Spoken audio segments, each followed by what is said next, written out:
Hello, hello, Lazia. James here with another video. I'm going to show you a video, and it parallels with this video right here. Um, these three women went into a church, and they probably stripped down to the underwear, talking about my body. But this is where the article came from. He got the video. This guy got the video, and I got the audio. But here's the let me see if I can pull it up. Where he go? But here's his video. And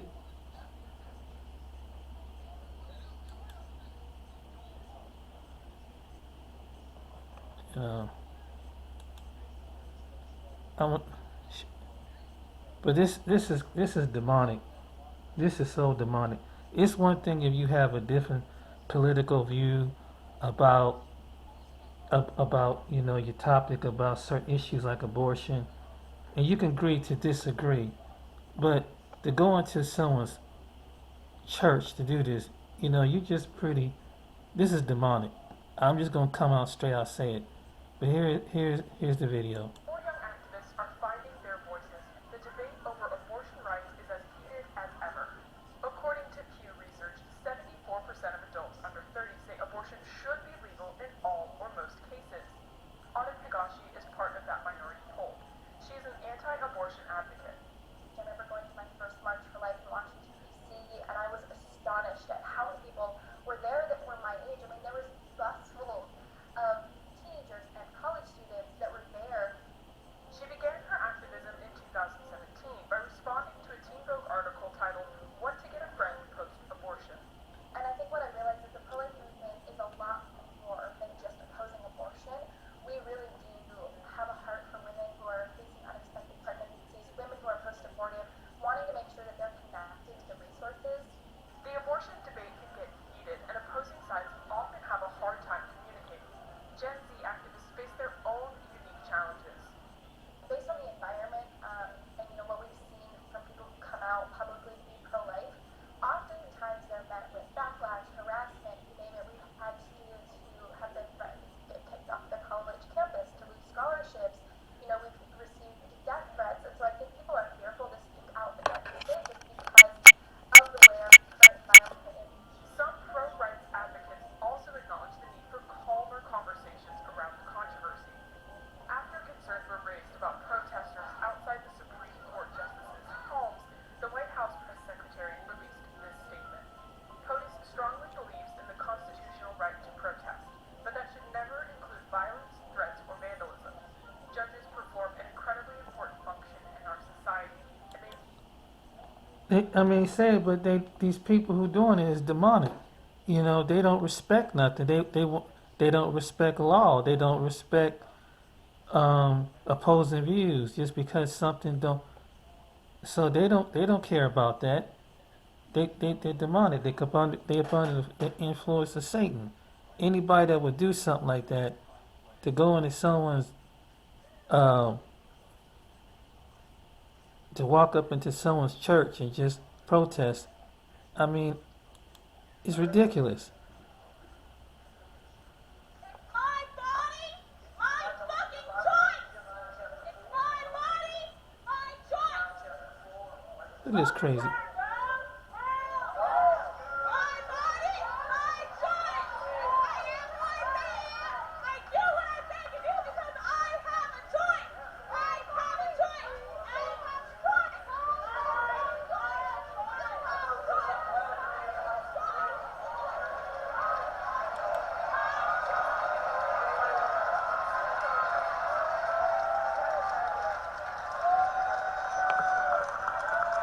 She's pro. This young lady, she's pro life.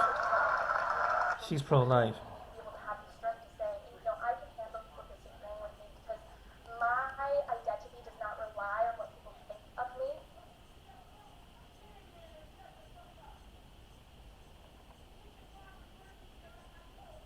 But anyway, yeah. The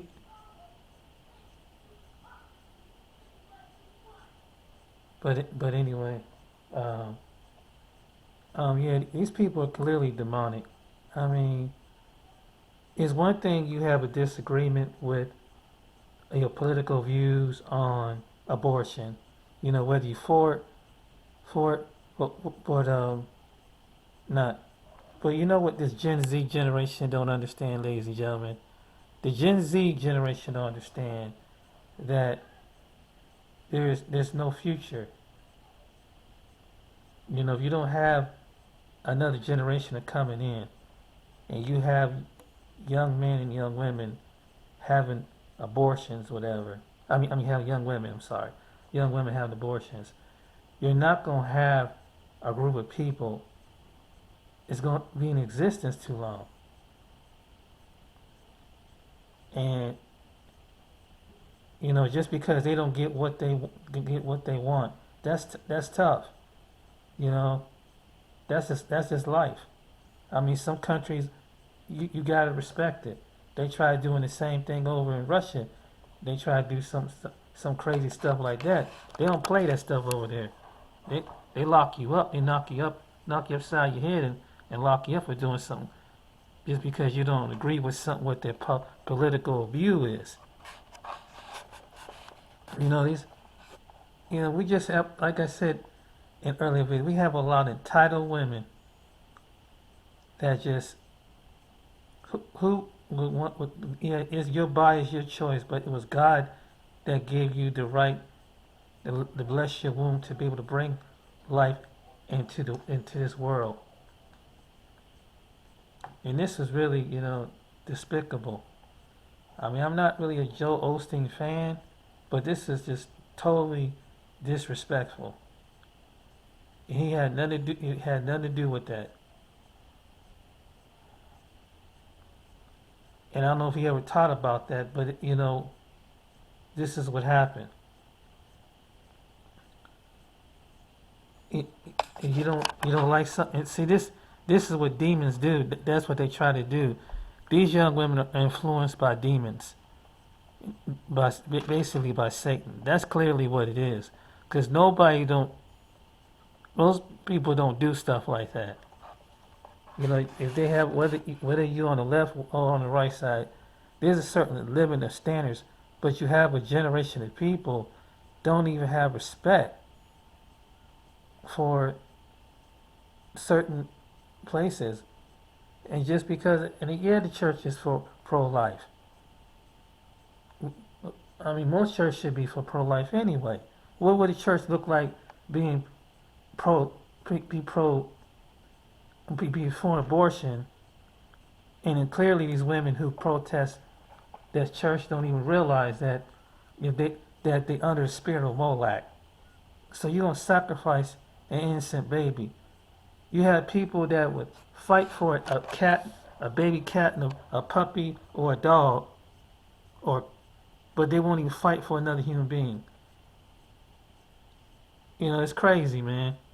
It's crazy that how you can allow that this society is so wicked that that people just don't, just because they don't get they certain ways. There's certain things that I don't like.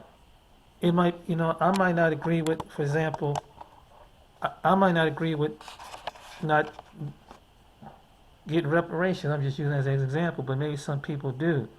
But just because I'm, let's say, for example, use it as an example, I'm not gonna go marching up into the White House and strip down and saying put a chain on my neck and say reparations, whatever, just because it didn't go my way. I mean, Jesus, man. That's just so much totally disrespectful. And I'll advise any young man that if a woman is for abortion, you don't need to be with her, because you know what that says? She don't know how to love. Because how can any person know about love? And right? Because even gay people even teach about it's all about love, it's all about acceptance, inclusion, love, right? But how is it that abortionists don't have no love? Because why would you want to make that decision when there's many women out there that can't even have a baby because they have a medical problem? Why would you? Why? This is what I don't understand. If anything, you should be blessed and thankful that your womb was chosen. Because you know how many people that had got pregnant and their baby died in a certain amount of months. Do you know how many women are that emotionally that messed up, stillborn women that were stillborn, and you got these young women looking like a fool, stripping down to their underwear, trying to get some attention, and all they do is making themselves like an ass. And there's women out there that want to have children, that want to see generations of their bloodline go on. And you got women out here that don't want to see their bloodline go on because they want to have all the sex and no consequences without marriage or anything. This is why it's demonic. Nobody want to have a family no more. So if you don't have a family no more, like I said in the previous video, if you don't have a family, you have enough people cut down the population. Who's going to teach the next generation? If you don't have nobody teach the next generation, you're in trouble. Because school's going to close down. Kindergarten's going to close down.